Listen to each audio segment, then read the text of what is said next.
Saya nak terangkan lebih lanjut hadis tentang ihsan. Karena hadis ihsan ni boleh katakan semua kita tahu. Setengah masjid, setengah surah ditulis bawah mimbar, atas mimbar, ya, atas pintu masjid. Al-ihsan an ta'budallaha ka'annaka tarahu fa in lam takun tarahu fa innahu yaraka. Tapi pedihnya bila kita tanya Pak Imam, dia boleh terjemahkan sih. Tak boleh nak terangkan apa maksudnya. Sama lah juga kita. Jadi sebenarnya kuliah ni saya nak terangkan. Ini keterangan bukan daripada saya. Keterangan yang dibuat oleh ahli hadis yang ada otoriti. Siapa dia? Ibnu Rajab Hambali. Meninggal dunia tahun 795 Hijrah. Dalam kitabnya Jami'ul Ulum wal Hikam. Kitab ini sudah diterima ke bahasa kita dengan title Himpunan Ilmu dan Hikmah. Ada dalam pasaran. Saya fikir sudah diterbitkan lebih daripada 20 tahun yang lepasnya. Buku apa? Himpunan Ilmu dan Hikmah. Siapa pengarangnya? Ibnu Rajab Hambali, seorang ahli hadis yang meninggal dunia tahun 795 Hijrah. Apa kata beliau tentang hadis ihsan? Pertama, beliau membahagikan hadis ihsan ini kepada dua bahagian atau dua tahap. Tahap pertama, ketika seseorang itu disampaikan oleh Allah ketika ihsan, maka Rasulullah berkata, ketika itu orang tersebut berpengalaman seolah-olah melihat Allah. Berarti ketika itu orang tersebut difanakan oleh Allah. Ketika itulah orang tersebut ditingkatkan ilmunya ke tingkat makrifah. Maka Ibnu Rajab kata, maka orang tersebut bolehlah digelarkan arif billah, daripada alim kepada arif. Oleh kerana ketika seorang itu difanakan, sifat kehambaan orang tersebut biasanya tidak sempurna. Apa maksud kehambaan tidak sempurna? Orang yang sedang difanakan itu, tuan-tuan, macam Nabi Allah Uzair 100 tahun. Apa-apa perintah daripada Allah, ibadat, dia tak lakukan. Kerana ketika difanakan, semua perintah Allah itu tak wajib dilakukan. Ya. Anak 100 tahun tak buat.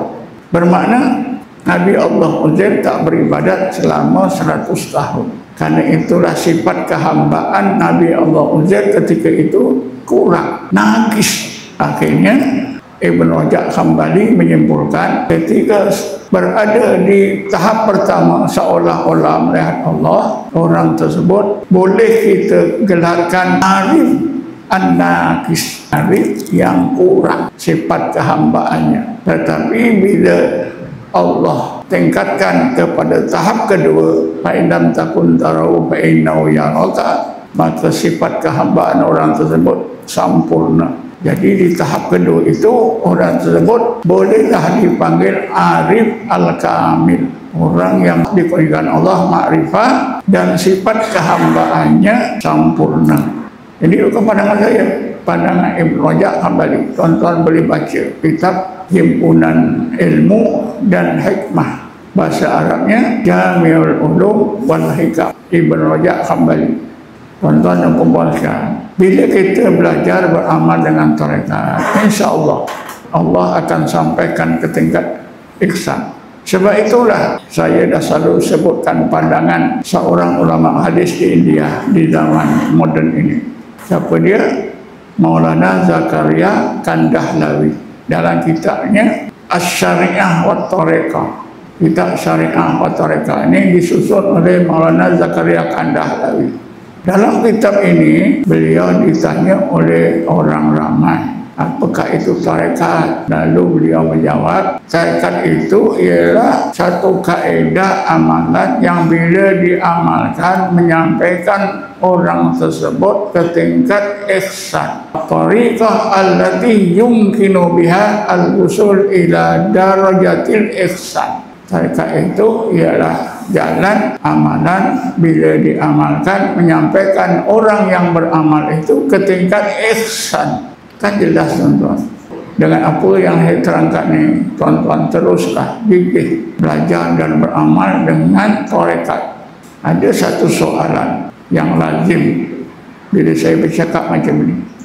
Ustaz, kalau kita tak bertarekat, kita wirid-wirid biasa, boleh sampai tak ke tingkat ihsan? Kata saya, ini sudah dijawab oleh ulama tasawuf dalam kitab-kitab mereka. Jawabannya positif, boleh, tetapi sangat jarang. Dengan berwirid, berzikir biasa sampai ke tingkat ihsan itu boleh, tapi sangat jarang orang yang mencapai dengan cara itu.